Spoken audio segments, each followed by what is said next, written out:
اعوذ باللہ من الشیطان الرجیم بسم اللہ الرحمن الرحیم۔ لاکھوں اور کروڑوں درود و سلام نبی کریم صلی اللہ علیہ وآلہ وسلم کی ذات بابرکات پر اور آپ کی آل پر۔ ناظرین کرام، آج کی ویڈیو میں حضرت امام جعفر صادق علیہ السلام کے 5 انتہائی خوبصورت واقعات لے کر حاضر ہوا ہوں۔ اگر ویڈیو پسند آئے تو اس کا اظہار کمنٹس میں ضرور کیجیے گا۔ ناظرین کرام، ایک آدمی حضرت امام جعفر صادق علیہ السلام کی بارگاہ میں حاضر ہوا اور عرض کی کہ دعا فرمائیے کہ اللہ تعالیٰ مجھے اتنا مال دے کہ میں بہت سے حج کروں۔ آپ علیہ السلام نے دعا فرمائی کہ اے اللہ پاک، اسے بکثرت مال عطا فرما تاکہ یہ اپنی زندگی میں 50 حج کرے۔ چنانچہ اسے اتنا مال ملا کہ اس نے پورے 50 حج کیے۔ جب 51 مرتبہ حج کے لیے مقام جحفہ پہنچا اور غسل کے لیے گیا تو پانی کی تیز موجیں اسے بہا کر لے گئیں اور وہ اسی میں ڈوب کر فوت ہو گیا۔ ایک دن آپ مکہ پاک میں کہیں تشریف لے جا رہے تھے کہ راستے میں ایک عورت اپنے گائے کے مرنے پر رو رہی تھی۔ آپ نے فرمایا، کیا تم چاہتی ہو کہ اللہ پاک تمہاری گائے زندہ فرما دے؟ عورت نے عرض کی، آپ ہم سے اس طرح مذاق کرتے ہیں، حالانکہ میں پہلے ہی مصیبت میں ہوں۔ آپ نے عورت سے فرمایا، میں تم سے مذاق نہیں کر رہا۔ پھر آپ نے دعا فرمائی اور اس گائے کے سر اور پاؤں کو پکڑ کر ہلایا تو وہ مردہ گائے اٹھ کھڑی ہوئی۔ ایک شخص نے مکہ پاک میں ایک چادر خریدی اور ارادہ کیا کہ یہ چادر ہرگز کسی کو نہ دوں گا، بلکہ اپنے انتقال کے بعد تبرکاً اسی کا کفن بناؤں گا۔ اس کا کہنا ہے، جب میں میدان عرفات شریف سے مزدلفہ آیا تو وہ چادر مجھ سے گم ہو گئی۔ مجھے بہت دکھ ہوا۔ جب میں صبح مزدلفہ سے مینا شریف کی طرف آیا تو مسجد الخیف شریف میں بیٹھ گیا۔ اچانک ایک آدمی جو حضرت امام جعفر صادق علیہ السلام کے پاس سے آیا تھا مجھ سے کہنے لگا کہ آپ کو امام وقت بلا رہے ہیں۔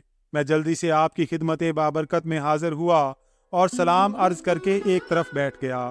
آپ نے میری طرف غور سے دیکھ کر فرمایا، کیا تم یہ پسند کرتے ہو کہ تمہیں تمہاری چادر مل جائے اور تمہاری موت کے بعد تمہیں کفن کا کام دے؟ میں نے عرض کیا، اے رسول اللہ کے بیٹے، وہ تو کافی دنوں سے گم ہو چکی ہے، مل جائے تو کیا بات ہے۔ آپ نے اپنے غلام کو آواز دی، وہ چادر لے آیا۔ میں نے دیکھا یہ وہی چادر تھی۔ آپ نے ارشاد فرمایا، اسے لے لو اور اللہ کریم کا شکر ادا کرو۔ شواہد النبوت میں ہے کہ حضرت امام جعفر صادق علیہ السلام کی خدمت بابرکت میں ایک شخص 10,000 دینار لے کر حاضر ہوا اور عرض کرنے لگا، حضور میں حج کے لیے جا رہا ہوں، آپ میرے اس پیسے سے کوئی مکان وغیرہ خرید لیجئے گا تاکہ میں حج سے واپسی پر اپنی اولاد کو لے کر وہاں رہنا شروع کر دوں۔ پھر حج سے واپسی پر وہ شخص آپ کی خدمت عالی میں حاضر ہوا اور آپ نے اس سے فرمایا کہ میں نے تمہارے لیے جنت میں مکان خرید لیا ہے، جس کی پہلی حد حضور صلی اللہ علیہ وآلہ وسلم پر، دوسری حضرت علی المرتضیٰ پر، تیسری نواسہ رسول امام حسن مجتبیٰ پر اور چوتھی حد حضرت امام حسین پر ختم ہوتی ہے۔ اور یہ لو، میں نے اسے تحریر بھی کر دیا ہے۔ یہ خوشخبری سن کر وہ شخص بہت خوش ہوا اور خط لے کر اپنے گھر چلا گیا۔ گھر جاتے ہی وہ شخص بیمار پڑ گیا۔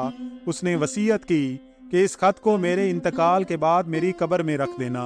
گھر والوں نے دفن کرتے وقت اس خط کو قبر میں رکھ دیا۔